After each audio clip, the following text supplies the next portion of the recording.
Hi guys, and welcome to my channel. So today I'm finally going to be discussing my ectopic pregnancy. Now, for those of you who might not know what this is, I know I had no idea what an ectopic pregnancy was. An ectopic pregnancy is when a fertilized egg implants itself outside of the uterus. Most of the time this is in one of the fallopian tubes. Now, unfortunately, the pregnancy can't continue if this happens. If it does continue, it could, in worst case scenario, cause your tubes to rupture and cause internal bleeding, which is life-threatening. And this is what happened to me. This happened 2.5 years ago. It was literally 2 weeks before my 32nd birthday, and my husband and I were super excited to know that we were having a baby because we really wanted to have a child. You know, we went just to do the normal routine checks to make sure everything was okay so we could start a family, and the doctors had said that they thought it was going to be a struggle for me to conceive because they didn't think I was ovulating every month, and that unless I took these tablets I wouldn't be able to conceive naturally. I don't know why that just wasn't sitting well with me, and I did sort of question them a lot, and they weren't able to give me the right answers at the time. It just wasn't adding up, and I felt like I was ovulating every month because I'm quite in tune with my body. So I didn't take the tablets, and that same month we found out we were expecting. So we were super happy after being told it was going to be difficult. You wouldn't be able to do that without medication. And now we were pregnant naturally. So we were so excited. And yeah, fast forward to 8 weeks. So at roughly 8 weeks is when I had my first symptom. My first symptom was spotting. And this went on for about 3 to 4 days before I said, right, let me just go to the doctor and make sure that everything's okay. She reassured me that this was very common in early pregnancy and it was nothing to worry about unless it continued for a long period of time. So a few days passed, and this is when I got my second symptom. And this was by far the worst. So my husband I showed that day, so he had left, and I had a slight pain, but I didn't really want to worry him, so I sort of downplayed it because I knew that he had to be at work. And after he left, I was sort of just sitting there, and I thought, right, I'm just going to pray.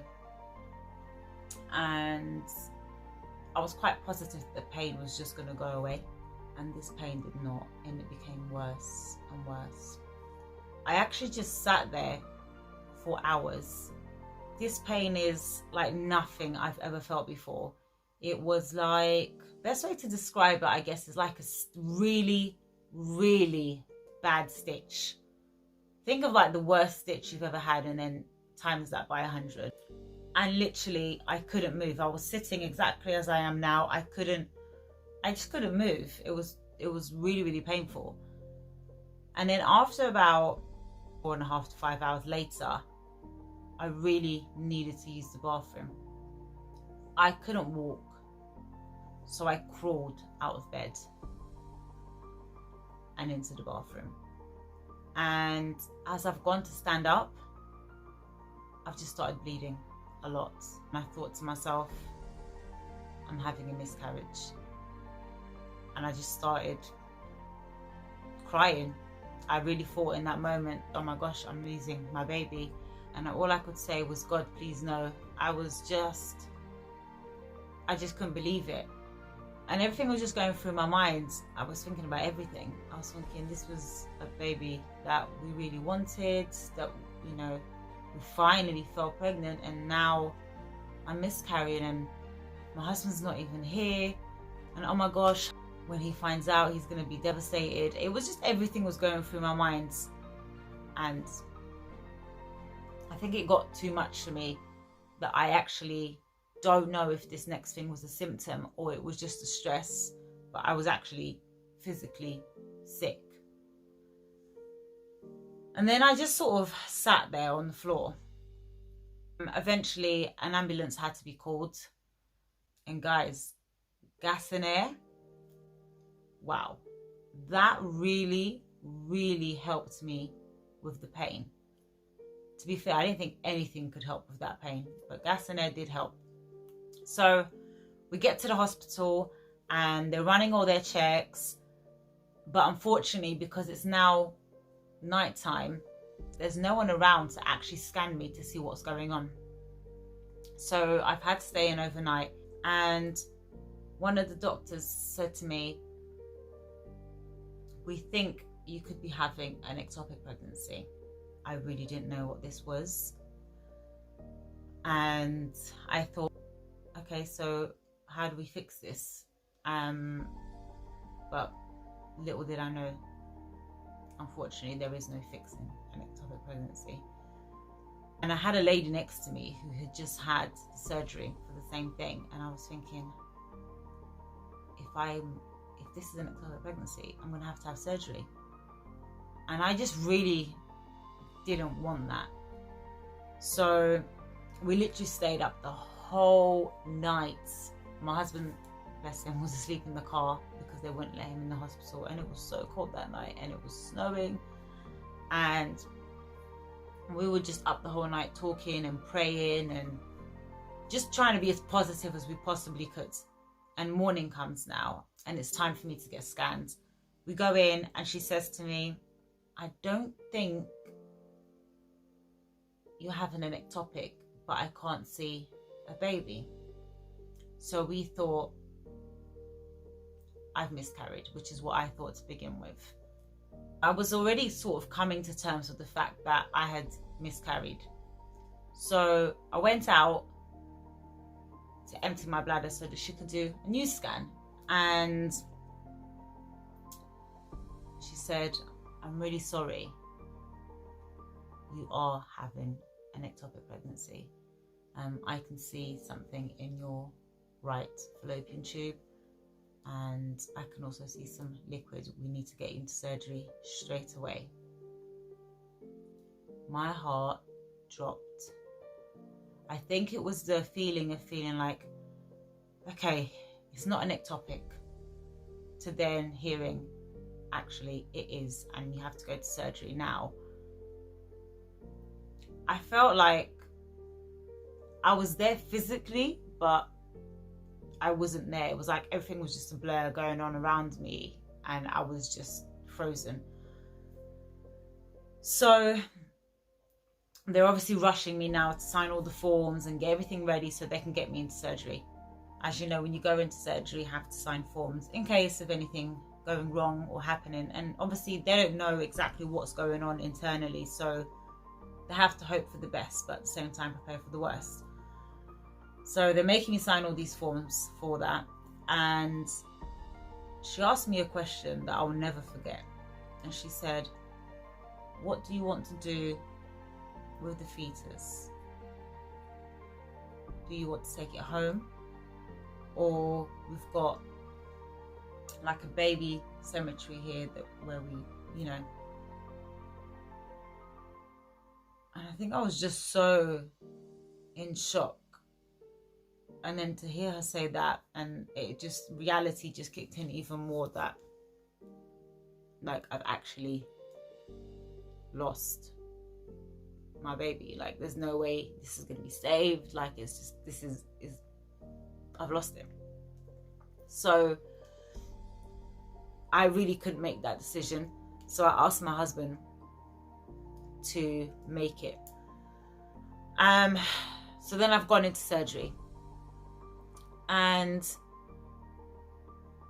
just before they were about to put me to sleep, it was literally about to give me the injection to put me to sleep, the phone rings, which I was actually even surprised there was a phone in there. And it was a specialist surgeon who had left and he'd gone home from his night shift. It was really badly snowing, so it was really difficult to get in and out of anywhere that day. And he called and he said, that lady that you're about to operate on, I'm coming back, I'm going to do the surgery. And I really feel like God sent him back for me. I feel like if he hadn't come back to do the surgery himself, there might have been a different outcome. Because why would he come back? He's left, he's gone home, he's finished his shift. The weather is terrible. You cannot move on the roads. It was really, really difficult. And you want to come back. So I really felt like God sent him back to do my surgery. So my surgery, they said it should be 1 to 2 hours. It actually took a lot more than that, and my husband was just sitting there thinking, what has happened? Because it's been double the time that they said it was going to be. When I came out, I was so pale from all the blood I had lost that he didn't even recognize me. So eventually I wake up and the doctors come to speak to me and let me know what's happened, what happened during surgery. And they told me that they had to remove my right fallopian tube because it had ruptured, and that I had a lot of internal bleeding, which they drained. And I asked, what does this mean for the future, for me getting pregnant now that I only have one tube? And one doctor said, it's highly likely that this will happen again with your other tube. I just couldn't believe what she was saying to me. And then another doctor, hours later, I said to her, well, this doctor just said this to me. She said, no, lots of people go on to have perfectly normal pregnancies after ectopics. Yes, you are high risk and you have to be monitored, but lots of people have normal pregnancies. So this left me with a bit more hope. I also, just remember, guys, yes, doctors are there and they're amazing at what they do, but they're also just humans giving you their advice. So fast forward a couple of days and I'm discharged from the hospital. I get to go home. And this is the part a lot of people do not speak about. So naturally, physically, it's difficult because you are healing from surgery. And I don't know if anyone else has been through this, but I personally couldn't even sit up by myself. Unless I had help, I couldn't get up. And I found that a struggle because I'm quite independent. So it was like a struggle having to depend on someone for everything. And then the part, obviously, which was really difficult is just coming to terms with what's actually happened. And one thing that massively I was really, really battling with was my faith. Because I was really sure that everything was going to be okay. So when it wasn't, because I just didn't understand at the time why. I was hurt, I was upset, and I was just going through the motions. And then depression hit me hard. And I was questioning everything. Because I just couldn't come to terms with what had happened. Like, I just couldn't. I think just like thinking, okay, what does this mean for us in terms of wanting to become parents? What does it mean for my marriage? What does it mean for me as a woman? I really started to think less of myself. I was questioning God. I was questioning the future of my marriage. I was questioning myself as a woman.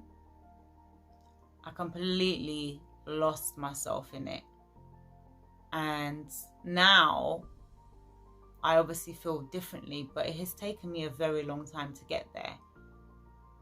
So I would say, if you've been through loss and you've lost a baby that you really wanted, I would advise you to go and speak to someone, get help, have a good support system, or go to counselling. Another point that I really want to touch on, when this happens, a lot of people instantly sympathize with the woman, understandably. But remember, men quite often feel that they have to be strong for their partners, and they internalize a lot of their emotions. So don't forget to check in on how they are doing as well, because they are also going through the loss of their child. And the last thing that I really want to say is that if you've ever gone through an ectopic pregnancy or a miscarriage, or you've lost a child in any way, or you're just struggling to conceive, and there are many more of us that know exactly what that feels like. And remember, it does not define you. It does not lessen your worth as a woman. And most importantly, you are not alone. So as always, thank you for watching and just sharing this with me. If you've got any questions, just write them in the comments down below. If you're not comfortable with writing it in the comments, I am actually going to link my Instagram account and you can private message me. I am here, okay? We are in this together. And I'm going to end this by boldly saying, I believe that I am going to conceive naturally, that God will bless us with a child. And I'm looking forward to the day when I come back on here and share the news that I am pregnant. I'm going to boldly say that I don't know when that will be, but just remember this day and remember I said this. And please don't forget to subscribe. I'll see you in the next video.